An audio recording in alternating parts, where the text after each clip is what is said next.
معراج شریف نبی پاک صلی اللہ علیہ وسلم کے معجزات میں سے ایک عجیب و غریب اور بے مثل معجزہ ہے۔ 27 رجب المرجب اس اعزاز سے نوازا گیا اور ہجرت سے 3 سال قبل، دوسری روایت کے مطابق ہجرت سے 1.5 سال قبل، اور ایک بہت قلیل روایت کے مطابق ہجرت سے 5 سال قبل نبی پاک صلی اللہ علیہ وسلم کو جسمانی معراج کروائی گئی۔ امت کے متاخرین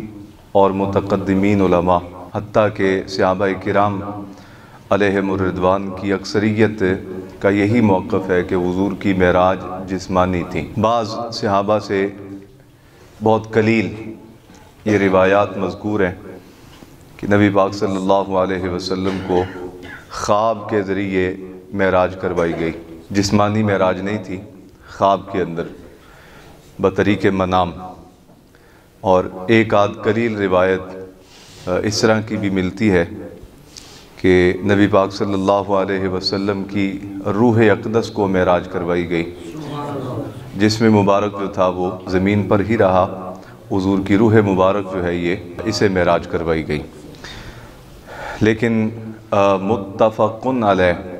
اور مختار قول یہ ہے کہ نبی پاک صلی اللہ علیہ وسلم کی معراج نہ صرف روح کی معراج تھی بلکہ جسم کی بھی معراج تھی۔ حضرت معاویہ رضی اللہ تعالی عنہ، آپ سے ایک روایت ملتی ہے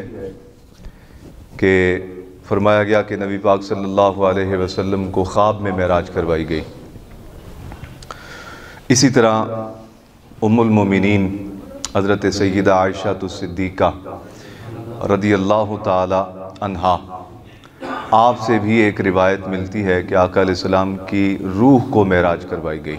ایک آدھ صحابی اس طرح کی اور روایت بیان کرتے ہیں۔ اس کے علاوہ بقیہ وہ تمام صحابہ جو ہجرت مدینہ سے پہلے ایمان لا چکے تھے وہ، اور جو نبی پاک صلی اللہ علیہ وسلم کی صحبت اقدس میں ایک طویل عرصہ گزار چکے تھے، وہ تمام کے تمام اس بات پہ متفق ہیں کہ نبی پاک صلی اللہ علیہ وسلم کی معراج روحانی بھی تھی اور جسمانی بھی تھی۔ حضرت معاویہ رضی اللہ تعالی عنہ کی جو روایت ہے کہ خواب کے اندر حضور کو معراج کروایا گیا، خواب کے اندر، یہ اس لیے درست نہیں کہ معراج شریف ہوئی ہجرت سے 3 سال قبل، اور درجے کے اعتبار سے اس سے جو کم درجے کی روایت ہے وہ 1.5 سال قبل کی ہے،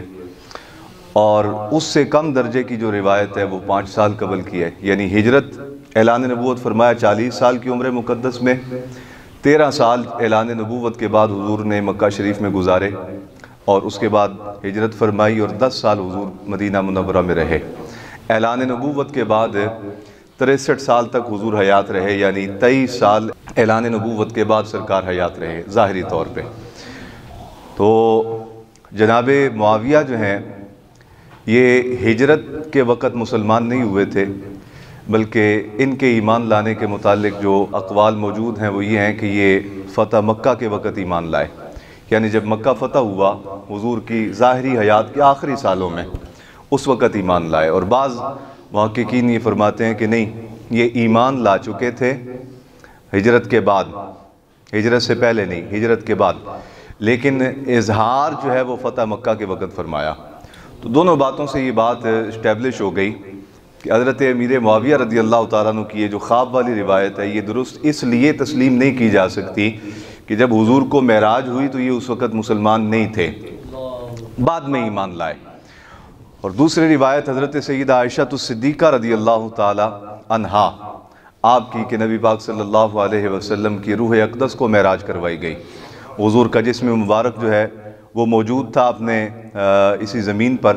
حضور کی روح مبارک جو تھی وہ لے جائی گئی اور اسے معراج کروائی گئی۔ یہ بھی اس لیے فقہاء اور مجتہد محدثین اور محققین فرماتے ہیں کہ یہ درست اس لیے نہیں کہ آقا علیہ السلام کو جب معراج کروائی گئی تو ایک بات تو یہ ہے کہ اس وقت ام المومنین سیدہ عائشہ الصدیقہ رضی اللہ تعالیٰ عنہا نہ صرف سرکار کی زوجہ نہیں تھیں